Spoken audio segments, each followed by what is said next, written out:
Welcome to Twilight Fables, where tonight we step into a world where beauty is not a blessing, but a binding. In this tale, the allure of a single gift will lead one young woman into a dance from which she may never return.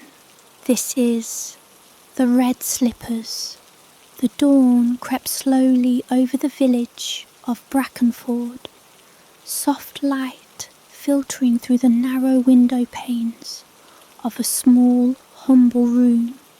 Karen lay awake beneath threadbare blankets, the chill of autumn brushing against her skin like a whispered warning.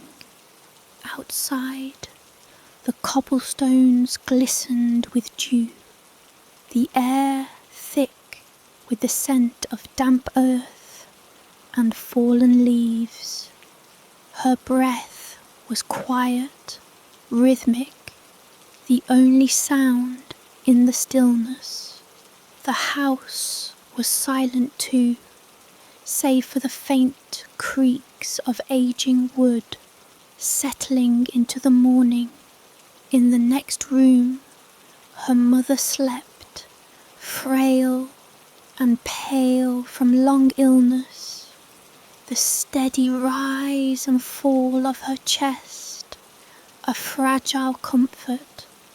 Karen rose carefully, pulling on her worn cloak, the fabric rough against her skin. She paused a moment at the window, gazing out at the village, waking beneath a sky smeared with grey clouds. The familiar shapes of timbered roofs, twisting chimneys, and curling smokestacks were softened by the morning mist. Since her father's passing, the world felt quieter, colder. The house that once hummed with warmth and laughter now held only echoes and shadows. She missed him, his steady voice, the stories he told by the firelight, the way his eyes crinkled when he smiled. She wished for one more morning with him, one more chance to hear his wisdom. But wishes were not enough. Karen wrapped her shawl tightly and stepped outside, the chill biting through her thin gloves. The village was beginning to stir. Smoke spiraled from chimneys, and early risers tended fires and prepared for the market day ahead. She walked through the narrow streets, the uneven cobblestones slick with morning dew. Her boots echoed softly, a solitary rhythm against the awakening sounds of Brackenford. At the market square, the familiar bustle slowly built. Vendors arranged crates and barrels, the scents of fresh bread, cured meats, and earthy herbs weaving through the air. Children chased one another between stalls, their laughter bright against the grey sky. Karen moved among them, a quiet presence. She exchanged greetings with neighbours, helped an elderly woman adjust a basket, and paused to admire a cluster of deep red roses that survived the early frost. But then her gaze caught something new. In the shadowed corner of the square, where the awning sagged and darkness pooled beneath it, stood a small table draped in black velvet. Upon it rested a single pair of slippers, deep red, glowing faintly as if lit from within. The leather shimmered, flawless and inviting, and for a moment Karen felt a pull, an inexplicable urge to step closer. Behind the table, a man watched her, His coat was old-fashioned, worn yet elegant. His skin was pale, almost luminous, and his dark eyes locked onto hers with unsettling certainty. "You dance," he said, voice low and sure. Karen hesitated. I used to." "These are for you," he said, lifting one slipper with careful reverence. She shook her head. "I have nothing to pay." "No payment is needed," he assured her. Her fingers trembled as she reached out. The slipper fit perfectly into her hand, warm and supple. The man smiled, a small curve that did not reach his eyes. "They will take you where you need to go." Before she could ask more, the store was gone, vanished like smoke in the morning air. Karen stood alone, the slippers heavy in her palm, heart pounding with a mix of fear and fascination. That night, as the village prepared for the annual dance, Karen set the slippers beside her bed. The candlelight flickered, casting long shadows that danced along the walls. When the hour came, she dressed in her best gown. Though modest and worn, the slippers waited silently on the floor. Slipping them on, she felt a warmth flood her feet, spreading upward like wildfire. The leather embraced her skin, moulding perfectly. At the dance, the hall buzzed with laughter and music. Neighbours clapped to the lively fiddle's tune. Karen moved with a grace she hadn't known she possessed, the slippers guiding her every step. She danced with Thomas, the baker's son, and Mara, her childhood friend. The crowd cheered, but a strange sensation gnawed at her, a pull from deep within the slippers, a rhythm she could not resist. Even as the music slowed, Karen found herself compelled to keep moving, caught in a dance beyond her control. Her breath came fast, heart pounding. The final song ended, but she still swayed, bound to a dance that was no longer hers. Whispers floated through the hall. "She's bewitched," someone murmured. Karen forced a smile, but inside, dread took root.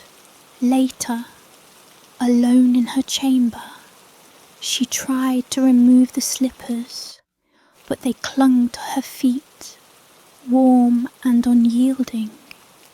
Panic rose as she tugged, but the leather held firm.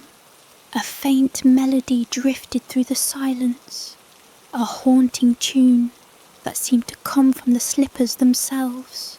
The dance had only just begun. The market square was alive now, its cobblestones slick beneath the feet of early customers and vendors. The crisp autumn air carried a chorus of sounds, calls of merchants hawking their goods, the clatter of wooden carts, and the soft murmur of villagers greeting one another. Karen moved through the crowd, her gaze drifting from one stall to the next, though her mind remained tangled in the quiet grief that had settled over her since her father's passing. She paused at the baker's stall, where loaves of crusty bread steamed invitingly. Thomas, the baker's son, caught her eye and offered a shy smile. He had always been kind to her, though Karen had never quite known what to make of his steady gaze. "Morning, Karen," he said, handing her a small wrapped loaf. "For you, from my mother." her lips curved in a faint smile, gratitude warming her chest. "Thank you, Thomas." She tucked the bread into her basket, the familiar kindness a balm against the loneliness that clung to her. As she wandered further, Karen's eyes caught a flash of deep red among the muted tones of autumn leaves and weathered wood. Near the edge of the square, tucked beneath a faded awning, stood the black velvet draped table. The slippers rested there, glowing softly as if lit by an inner flame. The man behind the table regarded her with those unsettling eyes. There was something timeless about him, his clothes out of place in this simple village, his pale skin almost otherworldly. "You dance," he said again, voice low but certain. Karen's throat tightened. "I did, once." "These are for you." His hand lifted the slipper with reverence, the leather catching the light. "No payment?" Her voice trembled. "No." He smiled thinly. "A gift." She stepped closer, drawn as if by some invisible thread.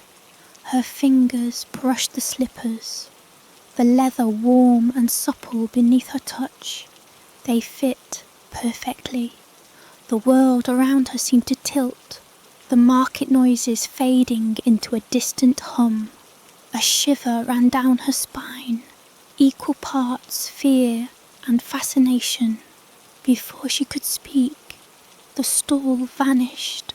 Karen stood alone on the damp stones, clutching the slippers, heart pounding. As the sun climbed higher, she hurried home, the weight of the gift pressing against her palm. That evening, the village hall filled with laughter and music.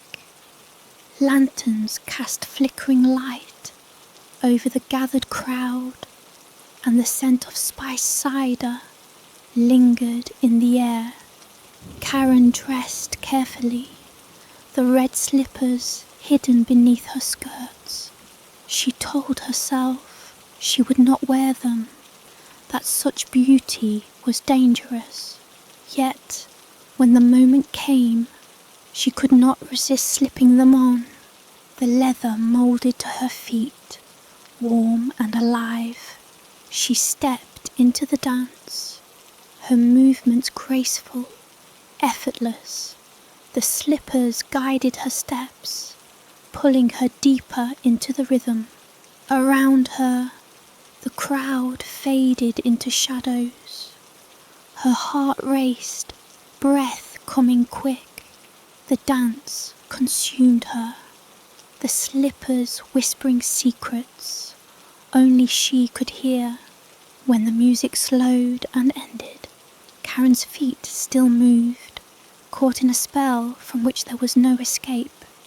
Whispers spread through the crowd. Bewitched, cursed, lost. Karen forced a smile, but the chill of dread crept beneath her skin. Back in her room, she tried to remove the slippers. They would not budge. The leather clung, warm and unyielding. A haunting melody filled the silence. The dance had only begun. The village seemed different in the days that followed. The once familiar streets now felt charged, as if unseen eyes watched from shadowed corners.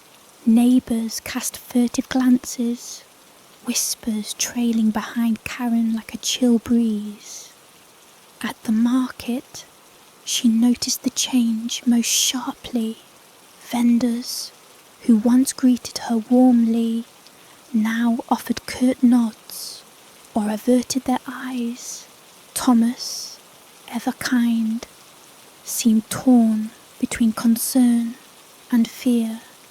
When their hands brushed briefly while passing a basket, his touch lingered for a heartbeat too long, an unspoken question hanging in the air. Karen's nights were restless. The slippers sat by her bedside, glowing faintly under the moonlight, beckoning her with a silent promise. She dared not wear them again, yet the pull was magnetic. Sometimes, in the quiet hours, she thought she heard soft music, faint notes drifting like a forgotten lullaby. One evening, as dusk bled into night, Karen stood before her mirror. Her reflection was pale, eyes wide and haunted. The slippers rested at her feet, waiting. A tremor of fear shook her, but curiosity too burned within. She knelt and slipped them on once more. Warmth surged through her body, spreading from her feet upward like wildfire. The room seemed to pulse with life, shadows dancing at the edges of her vision. She felt the dance take hold again, the compelling rhythm that tugged at her very soul. Outside, the village held its breath. Karen's body moved before her mind could catch up, her feet carrying her through the quiet streets of Brackenford, as if guided by an unseen hand. The red slippers moulded perfectly to her skin, alive with a heat that both comforted and terrified her. The moon hung low, a silver crescent casting pale light on the slick cobblestones, and the mist curled around the cottages like a living thing. She passed shuttered windows and silent doorways, the village asleep, except for her solitary dance. The haunting melody that had begun as a whisper now filled her ears, rising and falling like the breath of the night itself. Each step echoed with a sound that was not entirely her own, a rhythmic tapping that mingled with the music only she could hear. The path led her beyond the familiar square, down a narrow alley where the shadows seemed to lean closer. Her heart hammered in her chest, but the slippers would not be denied. They pulled her forward, each step a promise and a warning. At the alley's end stood a door, black as the night, tall and ancient. It had not been there before, and yet she knew it was meant for her. Karen reached out, her fingers trembling as they brushed the cold iron handle. The door creaked open, revealing darkness within, an abyss that whispered secrets. She was both eager and afraid to learn. She stepped inside. Karen's breath hitched as she stepped through the ancient door, the cold stone walls closing around her like the mouth of a beast. The air was thick and heavy, scented with damp earth and a faint metallic tang that sent a shiver down her spine. Shadows clung to the uneven floor, swallowing the flickering light of distant, unseen torches. She tried to steady herself, but the red slippers clung to her feet like they were part of her skin, warm and insistent. The tunnel stretched ahead, winding deep beneath the village, twisting and narrowing until it felt like she was slipping between worlds. The faint, pulse of crimson light glowed ahead, a heartbeat she could feel thrumming in her chest. The slippers seemed to hum in response, their heat growing with every step. "Welcome," a voice whispered from the dark, a sound that was not quite human, smooth yet jagged, familiar yet alien. Karen's heart slammed in her chest, but she forced her feet forward.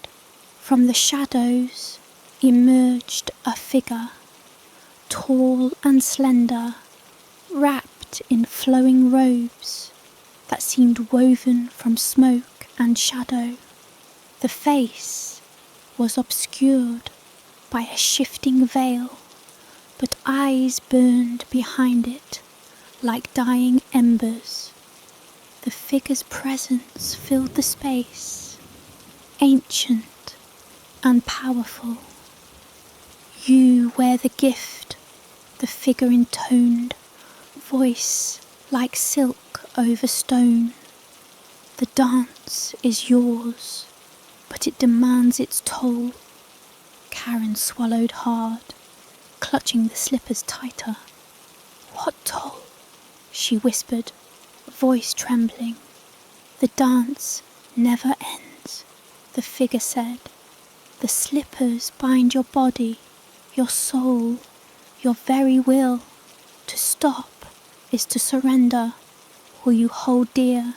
Images flickered in her mind, dancers trapped in endless motion, faces pale and eyes hollow, flames licking at bare feet, roses wilting beneath cruel hands. She recoiled from the visions, panic rising like a tide. "I will not be your prisoner," she said, voice firm, though her hands shook. The figure's veil shifted, revealing eyes that burned brighter, unyielding. "The choice was never yours. The dance has begun." A surge of power shot through Karen's body, the slippers tightening their hold, pulling her into the rhythm. Her limbs moved as if possessed, steps flowing in a pattern both ancient and unknown. The tunnel pulsed with light and shadow, the walls alive with flickering shapes that danced alongside her. Her breath came fast, muscles burning with exertion, yet the music whispered on, an endless song only she could hear, laughter, crying, whispers of lost souls echoed in the distance. The dance was a prison and a rite, and she was caught in its merciless grasp. Hours or days passed. Time had no meaning here as Karen spun and stepped, her will battling the slipper's relentless command. Fatigue threatened to overwhelm her, but the red leather clung, pulsing warmth through her veins, urging her onward. At last, she collapsed to the cold stone floor, sweat stinging her eyes. The slippers tightened once more, a final warning. The figure watched silently, a ghost of a smile on lips unseen. Karen's mind screamed for freedom, but her body obeyed the endless dance. The night stretched on, a cruel symphony with no end. Karen's body ached with a burning fatigue that ran deeper than muscle, seeping into her bones and soul. Yet the dance persisted, relentless as the ancient shadows that whispered along the tunnel walls. She tried to close her eyes, to find a moment's reprieve, but the slippers throbbed, alive and insistent, as if mocking her need for rest. She remembered her father's voice, calm and steady, telling her stories of the old ways, of curses and blessings that walked hand in hand. How sometimes the most beautiful gifts bore the darkest price. Her heart ached with the memory, a bitter tether to a past slipping farther away. The tunnel itself seemed to breathe. Flickering flames sparked along the walls, casting grotesque shapes that twisted and writhed like living things. Faces emerged from the smoke, twisted, mournful, and vanished before she could focus. The air pulsed with a sinister rhythm, the sound of distant footsteps and broken laughter echoing endlessly. Karen's mind fought to hold on to reality. This is not real. I am not trapped. I will find a way out.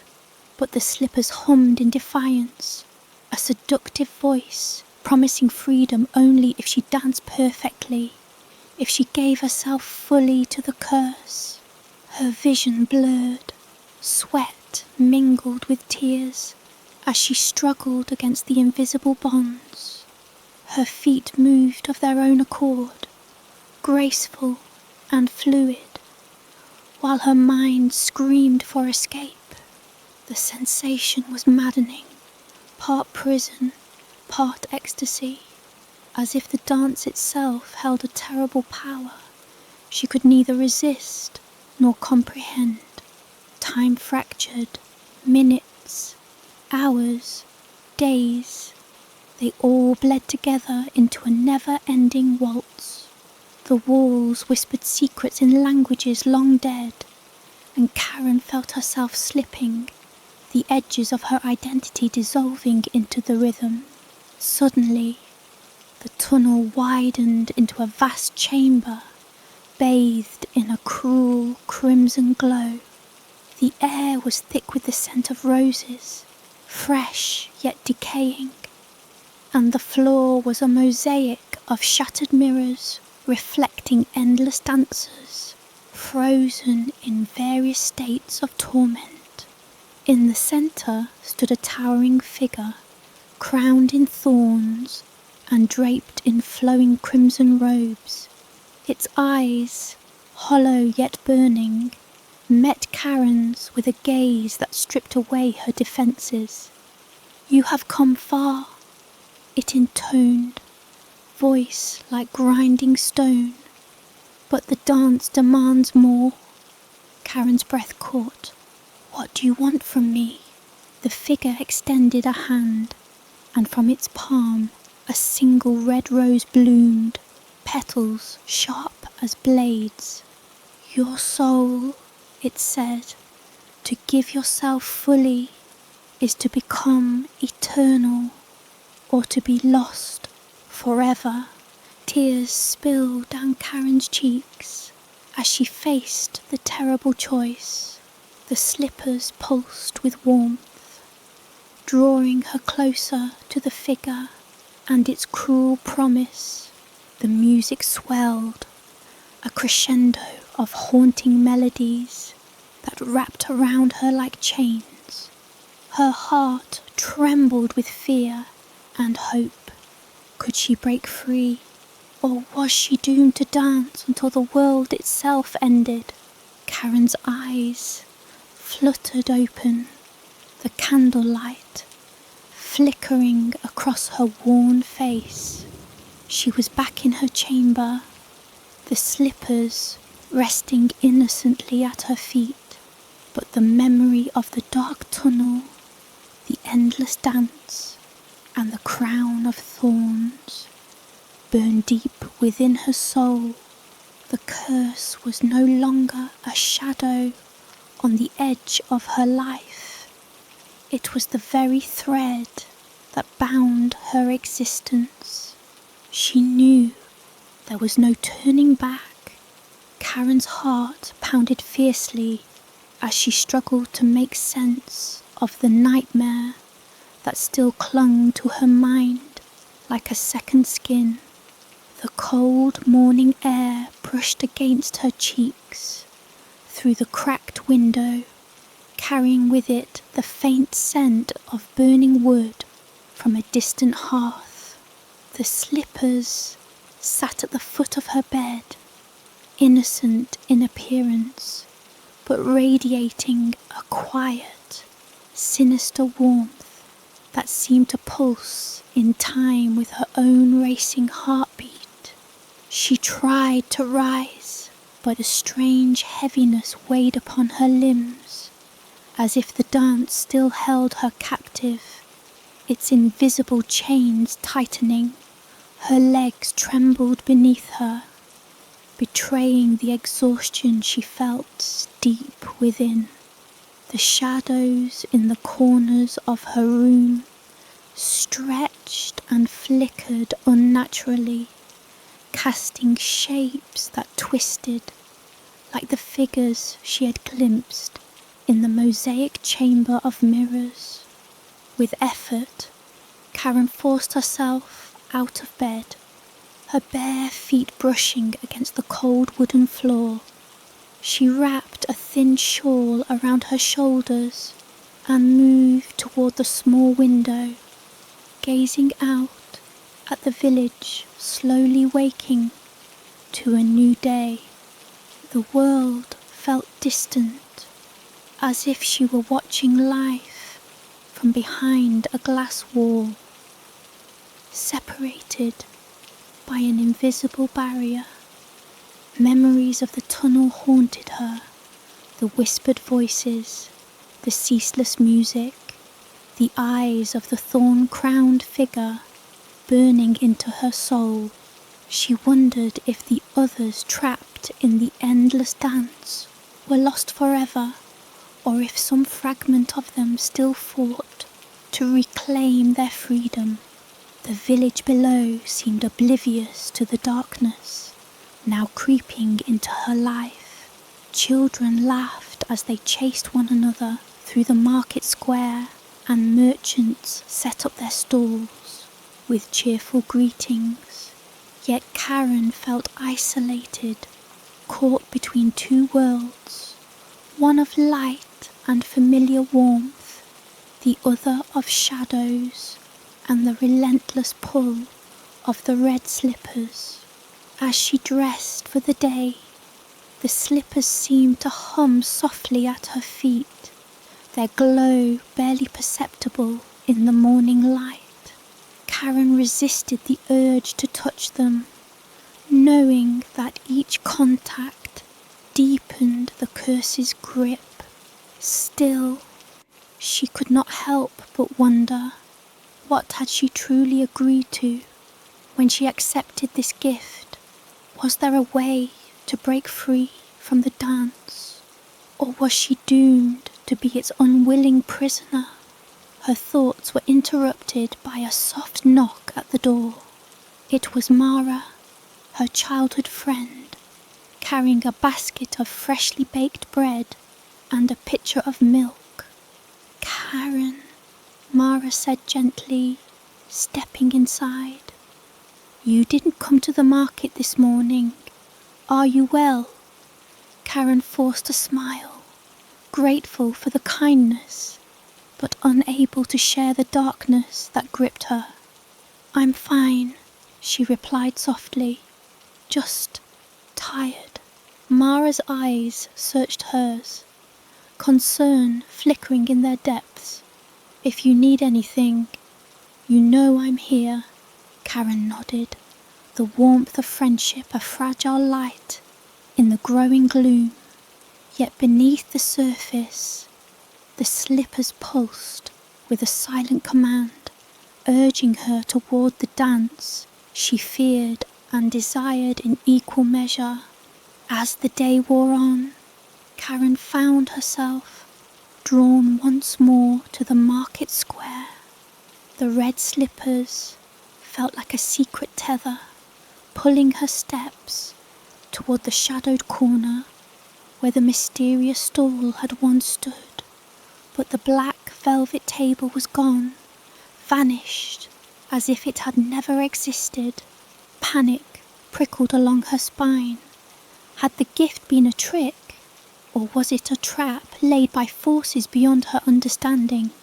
She clutched the slippers tightly, their warmth spreading through her fingers. A sudden thought struck her. If the slippers held such power, perhaps they could also be the key to breaking free. But at what cost? As twilight settled over Brackenford, Karen felt the familiar pull once more. The village's cheerful lights blurred into shadows as she succumbed to the dance, her body moving with a grace that was both beautiful and terrifying.